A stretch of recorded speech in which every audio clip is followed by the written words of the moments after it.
오늘 목요일이죠. 그럼 목요일의 남자 유진투자증권의 한병화 연구위원이 일반적으로 나오시는데요.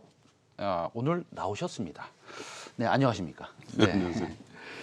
최근 그 그린 산업 주가가 지지부진하면서 그 관련 섹터 종목에 대한 궁금한 분들이 굉장히 많으십니다. 그리고 사실은 그 많이 올라갔다가 또 꽤 빠졌어요. 그렇죠. 그래서 이제 그 왜 이렇게 많이 빠지냐 불만들도 있으시겠죠. 그렇죠. 뭐 좀 수익을 못 내신 분들은요. 그래서 오늘은요.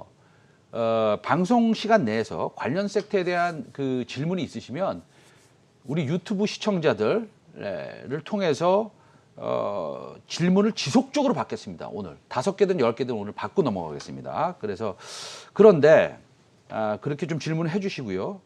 그런데 지금 그린 산업이 조금 지지부진하잖아요. 네. 주가가 그렇잖아요. 뭐 산업이 그렇다는 건 아니고요. 그 특별한 이유가 있습니까? 많이 올랐기 때문이죠. 많이 올랐기 때문에. 작년에 많이 올랐고. 그러면 지금 매도해야 됩니까? 아니요, 전혀 네. 그렇지 않습니다. 특히 이제 바이든이 당선되면서 바이든 당선 효과까지 겹치면서 진짜 급등을 했었죠. 그러다 보니까 이제 지금은 코로나로 인한 정상화, 코로나의 피해를 봤던 산업군들이 정상화가 되면서 전체 주식시장 투자군 내에서 돈이 이제 이동하는 지금 시점이거든요. 그러다 보니까 이제 상대적으로 코로나하고 상관없이 성장을 했던 그린 산업은 매력이 좀 떨어지고 반면에 이제 코로나로 피해를 봤던 업종들은 밸류에이션 매력이 부각이 되면서 지금 올라가는 상황이기 때문에 단순하게 어떤 뭐 포트폴리오의 단기적인 조정 뭐 이런 정도 상태입니다. 그래서 전업황은 문제가 없고요. 그린 산업 전체를 다 살펴본다 하더라도 더군다나 이제 정책적인 지원은 계속 강화되는 국면이기 때문에 기간 조정, 밸류에이션 조정 정도만 거치면 다시 재상승할 것으로 보기 때문에 가지고 계신 분들은 고점에 사신 분들은 조금 힘드시죠. 네. 힘드신데 이런 투자를 많이 해 보신 분들은 아마 제 말씀을 아실 거예요. 조금 시간이 지나면 어느덧 훨씬 더 올라가 있고 그런 현상이 이제 있을 겁니다. 그래서 이제 제가 항상 좀 중장기 투자하시라 그렇게 이제 말씀을 드립니다. 알겠습니다. 지금 절대로 매도할 때가 아니다. 지금은 사실은 만약에 고점에서 하신 분들이 있으면 조금 평균 단가를 희석시키는 방향으로 가시는 것은 어떨까? 뭐 이런 의견이신 것 같습니다. 제 생각엔. 그래도 그린 산업에 무슨 모멘텀이 좀 있어야지 아무래도 우리가 감정이 없는 뭐 로봇은 아니잖아요. 항상 주가를 그렇죠. 보면서 감정이 생기고 마음이 아프고 그러니까요. 뭐 호재들도 좀 있으면 좋은데 뭐 호재들이 있습니까? 일단 제일 큰 호재는 풍력이든 태양광이든 전기차든 수소차든 수소 또 산업이든 수요가 계속 확대가 되는 모습을 여러분들이 계속 이제 확인할 수가 있으시고요. 두 번째는 이제 올해 정책적인 모멘텀이 굉장히 큰 게 3가지나 있습니다. 첫 번째는 4월 22일이죠. 바이든이 주최하는 클라이밋 서밋이라고 기후변화 정상회의가 열립니다. 바이든이 처음으로 국제적인 리더십을 이제 발휘하는 행사인데요. 네. 아마도 굉장히 많은 압박을 가할 것으로 보고 있고요. 그리고 6월 달 말 또는 이제 조금 늦어도 7월 초 정도에는 EU에서 산업의 부문별 탄소 배출 감축안이 추가가 된 게 확정 발표가 됩니다. 당연히 이제 이렇게 되면 아마도 전기차에 대해서 추가적으로 더 각국들이 목표를 더 올리는 그런 상황이 될 것 같고요. 그리고 이제 가장 중요한 회의가 11월에 있죠. 네. 원래 사실은 작년에 있었어야 되는데 코로나 때문에 1년이 연기됐습니다. 그 사이에 지금 각국들의 계획들이 확정이 되고 있는데요. 이게 이제 포스트 파리 협약을 이제 더 발전시키기 위한 그런 이제 회의고요. 사실은 파리 협약이 굉장히 지금 그린 산업의 단초가 되는 아주 큰 국제적인 협약이었지만 강제성은 없습니다. 강제성은 없고 사실은 이제 그동안 트럼프가 딴지를 걸면서 많이 훼손이 됐는데요. 이번 포스트 파리 협약은 일부 강제성이 들어갈 것 같고요. 네. EU와 미국이 동시에 압박을 하면서 전 세계를 이제 끌고 가려고 하기 때문에 훨씬 더 강한 수준의 탄소 배출 감축안들이 아마 나오게 될 겁니다.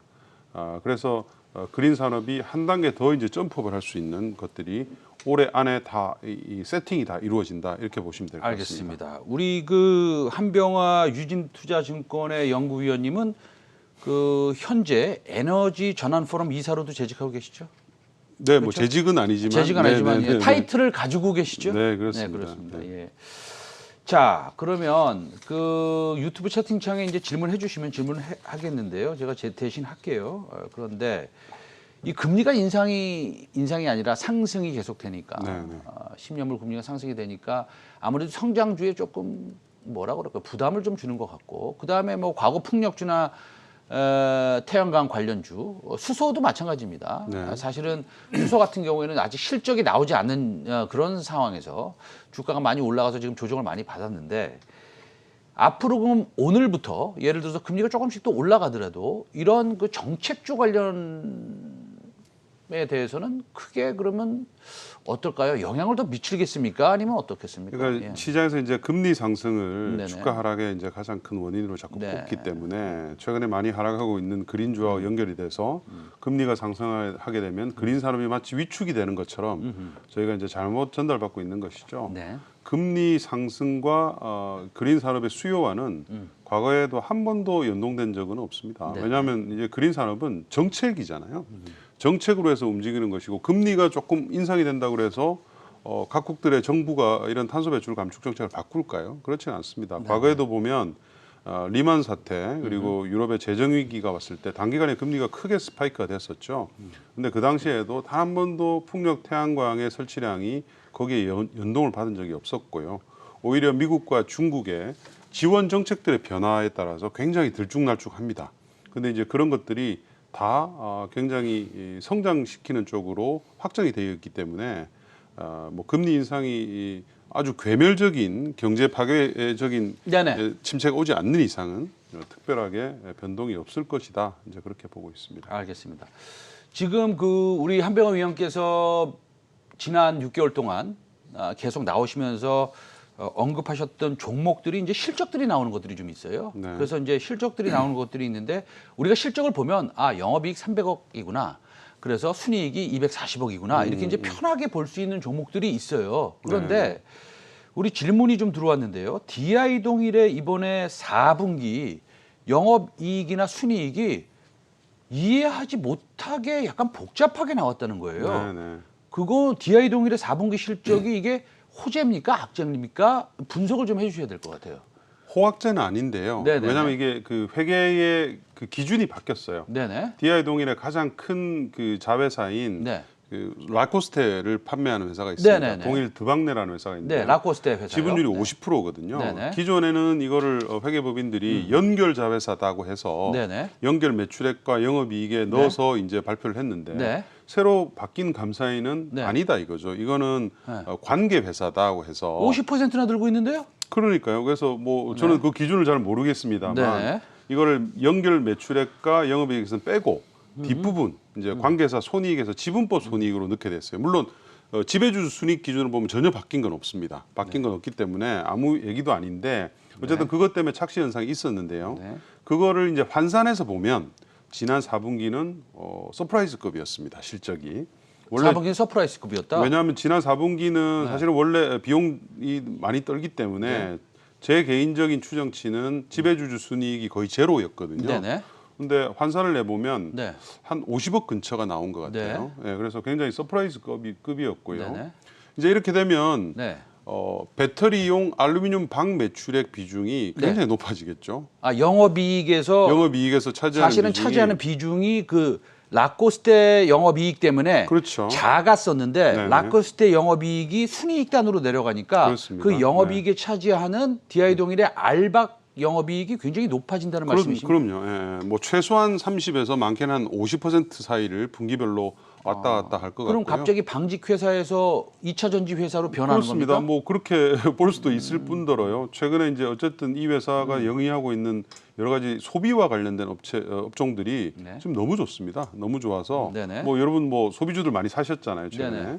네네. 그렇듯이 이제 DI 동일도 지금 뭐 아마 분기가 1분기부터 네네. 실적이 굉장히 고성장하는 쪽으로 그렇게 나올 것으로 지금 그렇게 뭐 판단하고 탐방하고 있습니다. 전화해서 IR 그 담당이랑 네. 이제 뭐 커뮤니케이션 하실 거 아니에요. 네, 네. 물론 그쪽에서 뭐 당연히 숫자 같은 거는 안 네, 알려주겠지만 그렇습니다. 분위기는 알려주실 거 아니에요. 제가 올해 추정하고 있는 게 네. 지배주주 순이익 기준으로 네, 네. 220억 정도 됩니다. 네네.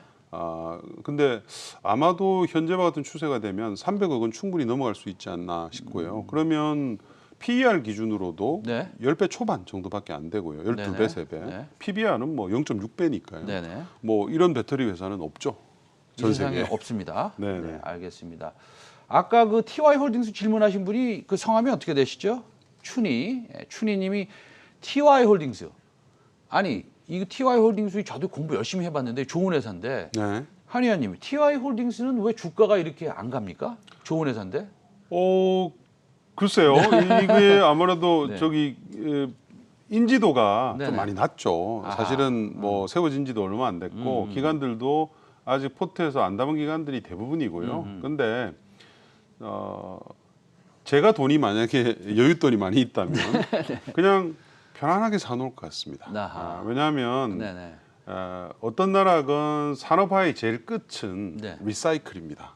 리사이클. 특히 이 기후 위기가 오면서 탄소 배출 제로가 중심에 왔기 때문에 앞으로는 어쨌든 세이빙, 네. 절약을 많이 하는 것이 네네. 전 세계의 이제 트렌드거든요.